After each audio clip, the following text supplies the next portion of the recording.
Start. एक बार पुनः सभी भैया बहनों का हार्दिक स्वागत और अभिनंदन। बच्चों, आज का टॉपिक है post fertilization structure and events, निषेचन पश्च संरचनाएं एवं घटनाएं। तो इससे पहले जो है आप फ्लावरिंग प्लांट्स में जो रिप्रोडक्शन होता है उसमें आप जो है दो इवेंट्स पढ़ चुके हैं। वो इवेंट्स क्या है? पहला इवेंट्स है आपका प्री फर्टिलाइजेशन, दूसरा है फर्टिलाइजेशन। इतना आपका हो चुका है। और आज का जो टॉपिक है वह है पोस्ट फर्टिलाइजेशन। एक बार थोड़ा आपको बताएंगे कि प्री फर्टिलाइजेशन होता क्या है। सबसे पहले इसमें मेल पार्ट से बनता है और फीमेल पार्ट से बनता है। मेल पार्ट से क्या होता है आपका स्टेमन और फीमेल पार्ट क्या होता है आपका कार्पेट।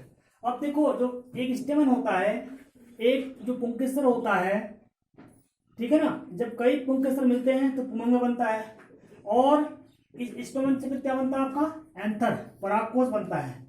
और एक परागकोश से फिर क्या बनते हैं आपके पोलन टेट्राज, लव बीजांड चतुष्क बनते हैं, जो लाइनर, डेकोसेटल, टेट्राहेडल, टी शेप्ड प्रकार के होते हैं। उसके बाद परागकण बनता है, पोलन ग्रेन बनती है, ठीक हो गया। और पोलन ग्रेन के बाद फिर क्या बनते हैं आपके माइक्रोगैमेट्स बनते हैं, यानी कि लघु बीजाणु बनते हैं। और आपको पता होना चाहिए कि कितने बनते हैं लघु बीजाणु? दो बनते हैं, यानी कि जो मेल गैमेटोफाइट होता है उसमें लास्ट में क्या बनते हैं आपके दो मेल गैमेट्स बनते हैं। इसी प्रकार से अगर हम बात करते हैं फीमेल पार्ट की, ये कार्पेल है, इसको पिस्टिली बोलते हैं, ठीक हो गया। इससे क्या बनता है? ओव्यूल, बीजांड बनता है। और बीजांड से क्या बनता है? मेगास्पोर मदर सेल, गुण बीजाणु मात्र कोशिकाएं बनती हैं। और उस गुण बीजाणु मात्र कोशिकाएं जो बनती हैं वह एक लाइनर टेट्राज बनती है, ये आपको पहले मैंने बता रखा है। और चार कोशिकाओं का एक समूह होता है, उसमें से तीन कोशिकाएं क्या होती हैं? डीजेनरेट, और एक क्या कहलाती है? फंक्शनल मेगास्पोर, क्रियाशील गुण बीजाणु, ठीक हो गया। और यही क्रियाशील गुण बीजाणु जो है बाद में एम्ब्रियोसाइट में कन्वर्ट हो जाता है, भ्रूणकोश में परिवर्तित हो जाता है। अर्थात एक भ्रूणकोश में आपने देखा सबसे ऊपर क्या होता है? एग एपेटस, बीच में क्या होता है? पोरन न्यूक्ली, और सबसे नीचे क्या होता है? Antipodal cell. ये भी आपको मैंने बताया है। उसके बाद दूसरी जो इवेंट्स आती है इसमें, ये आपकी आती है फर्टिलाइजेशन। ये मैंने आपको कल बताया था। क्या होता है fertilization? The fusion of male and female gametes are called fertilization. इसमें दो घटनाएं घटती हैं। इसमें एक होता है आपका ट्यूब फर्टिलाइजेशन और एक इसमें होता है आपका ट्रिपल फ्यूजन, इसको बोलते हैं त्रिसंलयन। क्या होता है? साइनगेमी, फर्स्ट मेल गैमेट से एग सेल से मिलता है, इसको बोलते हैं साइनगेमी। ये 2n होता है, इससे एम्ब्रियो बनता है। और ट्रिपल फ्यूजन क्या होता है? जब दूसरा मेल गैमेट से सेकेंडरी न्यूक्लियस से फ्यूजन करता है, इसको बोलते हैं ट्रिपल फ्यूजन। ये 3n होता है, इससे क्या बनता है आपका प्राइमरी एंडोस्पर्म बनता है, ठीक हो गया। इतना मैंने आपको कल बताया था। जो आज का टॉपिक है वह है पोस्ट फर्टिलाइजेशन, अर्थात निषेचन के पश्चात कौन सी घटना घटेगी। इसमें आपका आएगा सबसे पहले एंडोस्पर्म, उसके बाद आपका बनेगा एम्ब्रियो, उसके बाद आपका बनेगा सीड, उसके बाद आपका बनेगा फ्रूट। तो आज का जो टॉपिक है वह है एंडोस्पर्म। भ्रूणकोश क्या होता है और ये कितने प्रकार का होता है, चित्र बताएंगे अभी।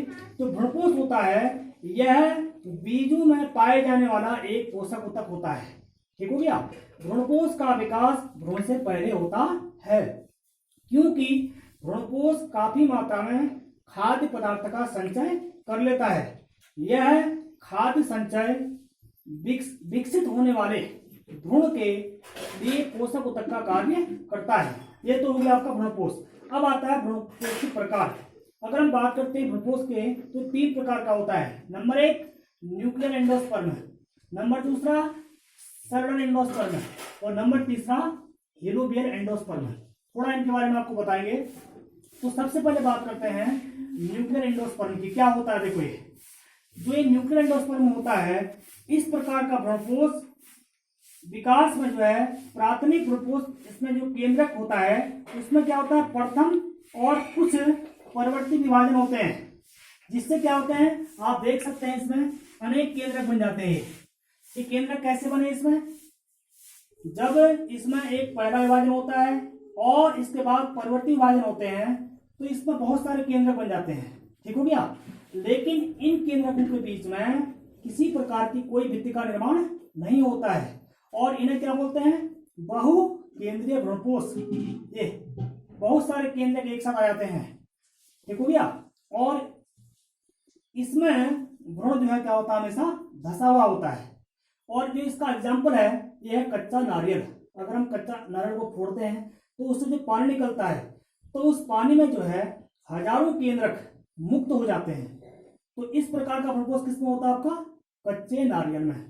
क्या होता है, इसमें एक सिंपल डिवीजन होता है, उसके बाद एक परिवर्ती विभाजन होता है, जिससे क्या होता है अनेक केंद्रक बन जाते हैं और इन केंद्रकों में किसी प्रकार की कोई भित्ति नहीं बनती है और ये बहुकेंद्री का रूप ले लेते हैं, यानी कि बहुत सारे क्या होते हैं इसमें केंद्रक बन जाते हैं, आप देख सकते हैं, ठीक हो गया। इस प्रकार का जो भ्रूणकोष होता है ये हमेशा क्या होता है, धसा हुआ होता है। इसको बोलते हैं आपके न्यूक्लियर एंडोस्पर्म। अब आपका दूसरा आता है सेलुलर एंडोस्पर्म, इसको बोलते हैं कोशिकीय भ्रूणकोष। इस प्रकार का जो भ्रूणकोष होता है मैं प्राथमिक भ्रूणकोष केंद्रक बार बार विभाजन करता है, ठीक हो गया।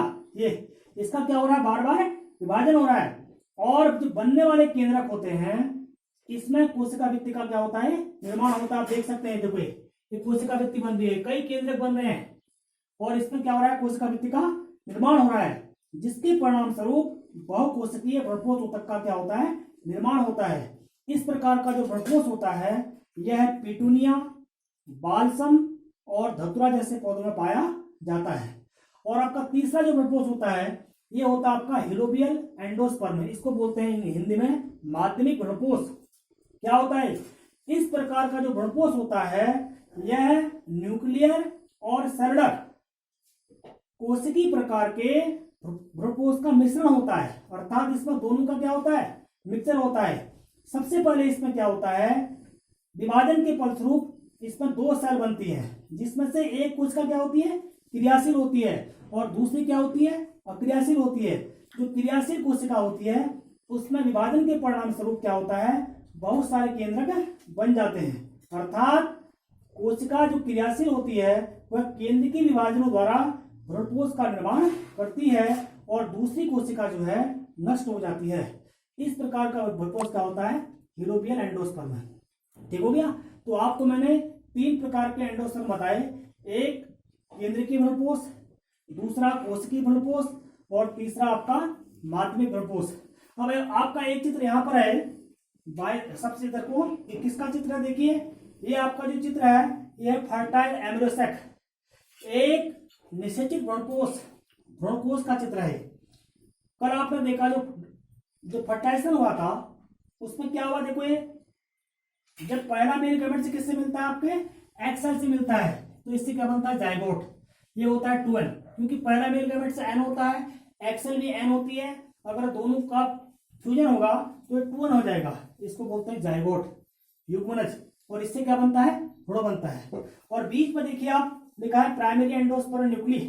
ये कैसे बना, जब दूसरा मेल गैमेट से पोलर न्यूक्ली या सेकेंडरी न्यूक्लियस से फ्यूजन करता है तो क्या बनता है, प्राइमरी एंडोस्पर्म। ये क्या होता है, 3n। क्यों, क्योंकि इसमें जो फर्स्ट सेकंड मेल गैमेट होता है वो n होता है और सेकंडरी न्यूक्लियस क्या होता है, 2n। अगर दोनों को जोड़ दें इसको बोलते हैं 3n, इसको बोलते हैं प्राइमरी एंडोस्पर्म न्यूक्ली। और सबसे लास्ट में आप देख रहे हैं एंटीपोडल सेल्स हैं, ये बाद में क्या होती है, नष्ट हो जाती हैं। तो इस प्रकार का जो भ्रूणकोष होता है ये होता है फर्टाइल एम्ब्रियोसेक, निषेचित भ्रूणकोष, ठीक हो गया। तो आज आपको मैंने एक समरी बताई किस प्रकार जो है प्री फर्टिलाइजेशन, फर्टिलाइजेशन और पोस्ट फर्टिलाइजेशन में कौन कौन सी घटनाएं घटती हैं। एक सिंपल ये रेखा चित्र के माध्यम से आपको बताया, उसके बाद मैंने आपको बताया कि भ्रूणकोष क्या होता है, 3 प्रकार का होता है, और लास्ट में मैंने आपको क्या बताया, एक फर्टाइल एम्ब्रियो क्या होता है। तो कल आपको बताएंगे किस प्रकार से एक भ्रूण का विकास होता है, इसको हम कल वाली वीडियो में भेजेंगे। आज के लिए इतना काफी है, धन्यवाद। कितनी मीटिंग बनी?